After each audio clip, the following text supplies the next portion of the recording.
Good morning বন্ধুরা, তোমরা কেমন আছো? আশা করছি তোমরা খুব ভালো আছো। আর এই যে এখন তো প্রায় বাজে 11:15 কিন্তু। আর এই 11:15টার সময় চাটা বসিয়েছি। তার আগে কিন্তু আমার রুটি তরকারি সমস্ত কিছু হয়ে গেছে, পুজো টুজো দেওয়াও হয়ে গেছে। আর অনেসা কিন্তু সকালে 8টা 8:30 নাগাদ ও দুধটা খায়, তার জন্য আগের দিন কিন্তু ওর জন্য দুধটা এনে আমরা রেখে দিই। আর দুধ আর কর্নফ্লেক্স খায়, আর তারপরে 10:30 11:15 নাগাদ এসে টিফিনটা খায়। আর আমার খেতে খেতে কিন্তু 11:15 বেজে যায় চাটা। তার জন্য চাটা করছি। আর আজকে রান্না হয়তো ডিমই করব, কারণ দুদিন পর পর যে মাংস খাওয়া হয়েছে, তার জন্য আজকে রবিবার হলেও আজকে আর মাংসটা খাবো না। আর ডিমটা কিন্তু আমি দুবেলার মতোই করে রেখে দেবো। আর এই যে আমার চাটা মোটামুটি হয়ে গেছে। এবার চাটা নিয়ে আর দুটো রুটি, আর তার সঙ্গে একটু আলু টমেটো তরকারি করেছি, অল্প একটু তরকারি করেছি, যেহেতু অন্বেষণ আমি খাবো। আর ওর বাবা তো সকালবেলা ভোরবেলা টিফিনটা নিয়ে চলে গেছে। আমি এটা আবার পরে বেলাতে কিন্তু করি, ওর বাবারটা ভোরবেলায় করে দিই, একেবারে নিয়ে চলে যায়। আর আজকে দেখো রোদ্দুরটা এত সুন্দর উঠেছে না, একদম পুরো সোনালি রোদ্দুর, মনে হচ্ছে না পুজো পুজো একদম ভাব। যাই হোক, একদম পুজোর যে রোদ্দুরটা না, সেইটা মনে হচ্ছে। যাই হোক, এখনও কেনাকাটা কিন্তু হয়নি, অন্বেষারও হয়নি। ওর বাবা পুরী থেকে ঘুরে আসবে, তারপরে ভাবছি সব একবারে কেনাকাটা করব। তারপরে কাউকে কিন্তু দেওয়াও হয়নি, সবে ওর বাবা আসবে বাড়িতে, তারপরে একবারে সব দেবো। আর এই যে দেখতে পাচ্ছ, আর ডিমটা তো কড়াইতে ফ্রিজে ছিল রাখা, ফ্রিজ থেকে বাইরে বার করে ফেলেছি। এখানে 5টা ডিম রান্না হবে না, 4টেই হবে। অন্যেসে যেহেতু ঝোলের ডিমটা খায় না, তার জন্য কিন্তু ওর এই ডিমটা আমি তুলে রেখে দেবো। আর তার সঙ্গে ছোট্ট করে আলু দুখানা কুচিয়ে নিয়েছি, আলু দুটোও কিন্তু এই ডিমের মধ্যে আমি একবারে দিয়ে সিদ্ধ করে নিই। বিশেষ করে ডিমের আলুটা কিন্তু আমি সিদ্ধ করেই তারপরে ঝোলের মধ্যে দিই। আর ঠিক আছে, তাহলে চলো। এই যে লাল লাল ডিমের ঝোল হয়ে গেছে। আর আমি কিন্তু আলুটা না আগে, ডিম আর আলু আগে সেদ্ধ করে নিয়েছি। আর আলুটা একটু ছোট ছোট করে এই যে এরকম সাইজের করে দিয়েছি। এই আমরা আলু সত্যি ভালো লাগে না। আর ওদিকে এই যে ভাতটা বসিয়ে দিয়েছি। আর ডিমের ঝোল ভাত না, ঢ্যাঁড়সটা আমার সিদ্ধ হয়ে গেছে। অনেক সবাই দুদিন ধরে বলছে যে মা ঢ্যাঁড়স সিদ্ধ খাবো, যার জন্য ঢ্যাঁড়সটা সিদ্ধ আমি আগে করে নিয়েছি, ভাতের মধ্যে দিইনি। আর তোমার ওদিকে কলমি শাকটা আছে না, আমি জানতাম না যে ফ্রিজে কলমি শাক আছে, ভুলে গেছিলাম। তার জন্য পরে আবার কলমি শাকটা কেটে নিলাম। কলমি শাকটা এবার এই ডিমটা আমার হয়ে এসছে, কলমি শাকটা বসিয়ে দেবো। আর ওদিকে ভাতটাও বসিয়ে দিয়েছি। যাই হোক, আর 1:45 বাজে, ওর বাবা আসবে তো সেই 2:30, মেয়ে খায় 2টোরও পরে, যার জন্য অত আর তাড়া নেই। স্কুল না থাকলে আর অত তাড়া আমিও করি না, কারণ স্কুল থাকলে সত্যি আমার প্রচুর পরিমাণে পরিশ্রমও হয়, হুটোপাটাও হয়। তোমরা তো জানো এই যে সপ্তাহে একদিন করেই অন্বেষ এখন যায়। আর ওর বাবা তো সামনের সপ্তাহে আবার পুরী যাবে মঙ্গলবারে। কালকে ওর বাবা আর আমি মিলে আবার ব্যাগটাও গোছালাম। এই আকাশি ব্যাগটা, এই ব্যাগটা মোটামুটি গুছিয়ে দিলাম। আর জামা কাপড় যা নেওয়া হয়ে গেছে। আর কিছু টুকিটাকি খাবার কিনে দেবো আজকে, ওই গোবিন্দের দোকান থেকে নিয়ে আসবো। আর ওষুধ তো দিতেই হবে একটু। ঠিক আছে তাহলে।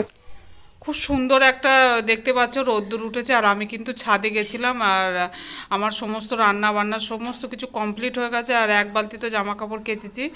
আর এটা কিন্তু বেলার দিকে, সকালবেলাও একবার কাচা হয়ে যায়, কিন্তু এটা বেলার দিকে যেহেতু, তার জন্য মেলতে আবার গেলাম, নিজে গাটা ধুয়ে তারপরে এক বালতি জামা কাপড় নিয়ে ওপরে গেছি। এবার ওই মেলে টেলে আবার নিচে আসবো, নিচে এসে মোটামুটি তারপরে আর কাজ থাকে না, হয়তো মেলা হয়ে গেছে।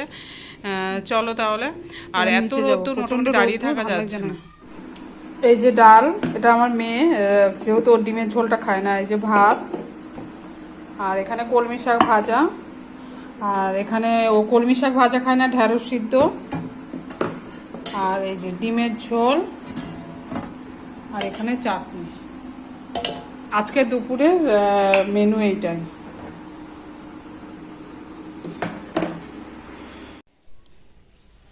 এই যে অন্বেষাতেও আবার বিকালে পড়া ছিল, যার জন্য আমরা বেরোবেও সেই মুখে কিন্তু পুরো ঝমঝমিয়ে বৃষ্টি নামলো। আর একদম গেটের, আমাদের বাড়ির গেটের সামনে দিকে, যার জন্য দুটো ছাতা নিয়ে বেরিয়ে গেলাম। যেহেতু সপ্তাহে একদিন করে স্যার পড়ায়, তার জন্য তো বিশেষ করে পড়াটা সত্যি কামাই করি না, তার জন্য বাড়ি থেকে ব্যাটারি গেট পর্যন্ত আমাদের হেঁটেই আসতে হয়। তারপরে এখান থেকে মোড় থেকে আমরা টোটো ধরি, আর পূর্বী তো টোটো ধরে আসছে, তার জন্য এখানটা দাঁড়িয়ে দাঁড়িয়ে আমি আর অন্বেষা ওয়েট করছি। আর দেখতে পাচ্ছি রাস্তায় প্রচণ্ড জল ছিল, কিন্তু দুঃখের বিষয় শ্যামনগরের দিকে যে গেছি না, গিয়ে দেখি পুরো শুকনো। আর বৃষ্টিটা হয়েছিল আমাদের আতপুরে আর জগদ্দলের দিকে, যার জন্য পূর্বীরাও পুরো ভিজে গেছে। আর এই যে কালকে যেহেতু রাজুদা যায়নি, আমি অন্য টোটো ধরে আমরা গেছিলাম। আর এই যে গঙ্গার ধারের দিকে আমরা দুজনে গিয়ে বসেছি। আর সত্যি ভাল লাগে আমাদের, আর কি গঙ্গাটা এত অপূর্ব একটা সুন্দর লাগে না, ভীষণই সুন্দর লাগে, যার জন্য বসে বসে না একটু ওখানে ভিডিও করে নিলাম।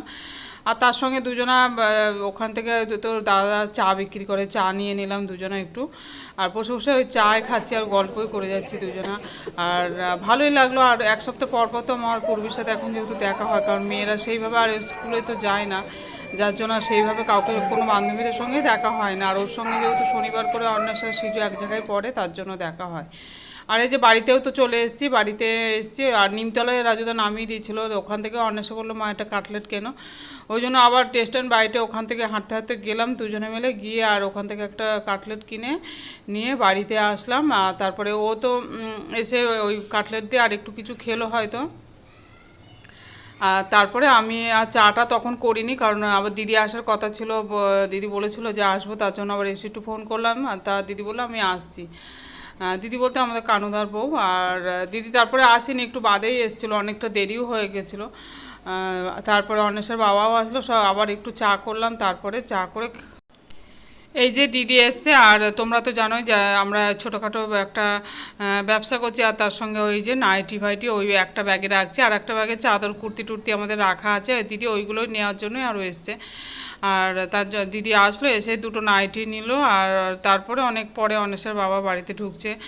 আর এই যে সন্ধেবেলা অন্বেষা এটা ম্যাগি ম্যাগি না, এটা আজকে কিন্তু পাস্তাটা সিদ্ধ করছে। আর ওদিকে দেখছি একটু টমেটো সিদ্ধ করছে। আর যাই হোক, তারপরে ও কি রসুন টসুন দিল, ওর মধ্যে একটু ম্যাগি মশলা ছিল ঘরে, ম্যাগি মশলা দিয়ে দিল। আর ঠিক আছে তাহলে বন্ধুরা, আজকে এই পর্যন্ত। নতুন একটা ভিডিও নিয়ে অবশ্যই হাজির হবো। আর তোমরাও খুব ভালো থেকো। আর টাটা, বাই বাই।